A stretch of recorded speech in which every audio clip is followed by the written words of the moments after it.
ETF index mutual funds నేర్చుకుని stock మార్కెట్లో రాణించాలనుకుంటున్నారా? వెంటనే ఈ నెంబర్కి కాల్ చేయండి.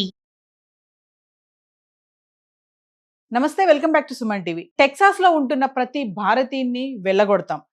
ఫ్లోరిడా రిపబ్లికన్ పార్టీ నాయకుడి వివాదం ఏంటి? మెడికల్ డిపోర్టేషన్, అమెరికాలో ఉంటున్నటువంటి ఎన్ఆర్ఐలకు కొత్త చిక్కు. మరి L1 వీసాతో వచ్చి H1B వీసాకి చేంజ్ అవ్వచ్చా? ఏ టెక్నాలజీతో అమెరికన్స్కి టాలెంట్ కొరత ఉందా? ఏ టెక్నాలజీతో అమెరికన్స్ కి టాలెంట్ కొరత ఉందా? H1B వీసా ఫీజు పెంచిన తగ్గని డిమాండ్, USA వర్సెస్ ఇండియన్స్. మరి వీటన్నిటిపైన ఒక క్లారిటీ ఇవ్వడానికి ఈరోజు మనతో పాటు ఉన్నారు special guest, founder and chairman of global Telangana association నుంచి విశ్వేశ్వర రెడ్డి గారు.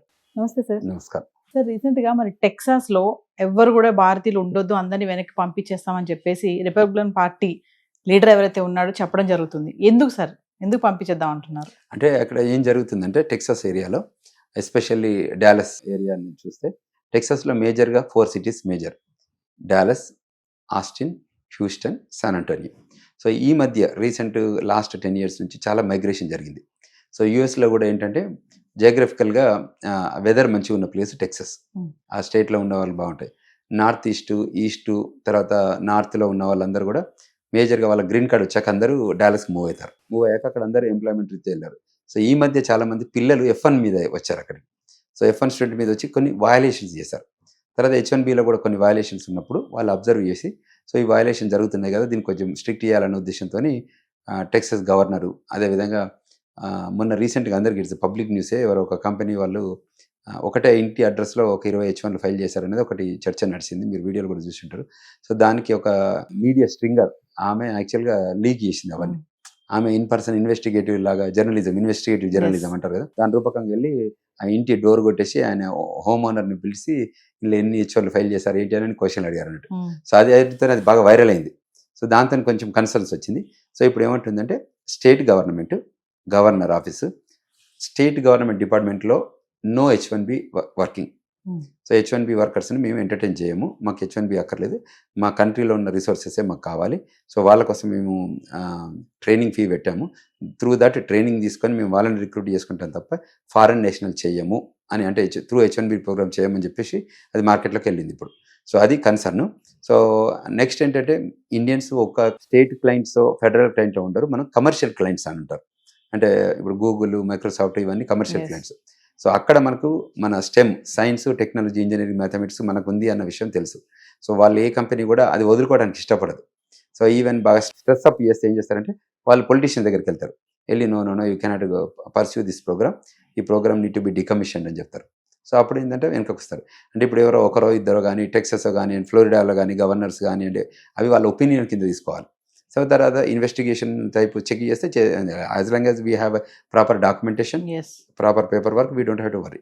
సో దాంతో టెక్సాస్ది కానీ ఫ్లోరిడాది కానీ రీజనబుల్గానే ఉంది. అంటే వాళ్ళు ఆ కంట్రీలో ఉన్న వాళ్ళు అట్లా చెప్పకపోతే వాళ్ళకు కూడా ఓట్లు వేయరు కదా. So it's typical political strategy అన్నట్టు. సో ట్రంప్ మాత్రం టోటల్లీ బిజినెస్ స్ట్రాటజీతో పోతాడు. But otherwise that whole population is very big population. So according to that only అంత ఫ్రేమ్ వర్క్లోనే ఉంటుంది. స్థానిక ఎన్నికల్లో కూడా వాళ్ళు ఓడిపోవడానికి కారణం ఇండియన్సే, మీ వల్లే మాకు ఇక్కడ ఓట్లు కూడా రాలేదని చెప్పేసి ఇప్పుడు టెక్సాస్ లో ఇండియన్స్ పైన బాగా కోపంగా ఉన్నారని అంటున్నారు సార్. దీనిలో correct, you have valid point.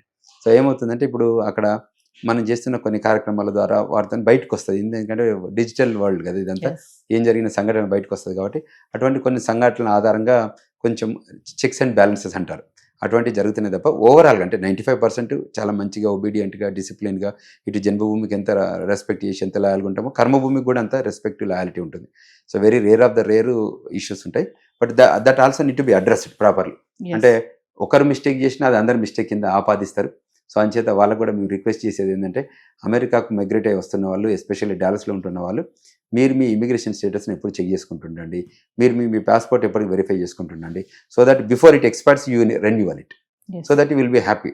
Otherwise if it's delayed, తర్వాత అది ఎటు పోతుందో, ప్రోగ్రామ్ ఎటు చేంజ్ అవుతుందో తెలియదు కాబట్టి అక్కడ కొన్ని కన్సర్న్స్ ఉంటాయి. కాబట్టి వీళ్ళని మేము అడ్వైజ్ చేస్తున్నాం ఏంటంటే అంతకంటే ముందే మీరు దీన్ని వ్యాలిడేషన్ చేయాలి. ఇంకోటి అంటే మన వాళ్ళు అక్కడికి వెళ్ళి అక్కడ వాళ్ళని అంటే ఆక్రమించుకోవడం ఇట్లాంటివి చేస్తూ ఉంటారు. అసలు అంటే సరిగ్గా ఉండకుండా, అంటే మనం ఎక్కడి నుంచి అక్కడికి వెళ్ళాం కాబట్టి అక్కడ ఉన్నటువంటి ఆ వాతావరణాన్ని మనం గ్రాస్ప్ చేసుకోవాలి కదా, అట్లా కాకుండా మాది ఇది అన్న ధోరణిలో ఉంటారా?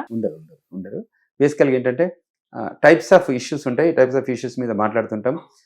ఏదైనా కన్సర్న్స్ ఉంటే అడ్రస్ చేస్తారు తప్ప దాన్ని నెగటివ్గా ఏమి ఉండదు.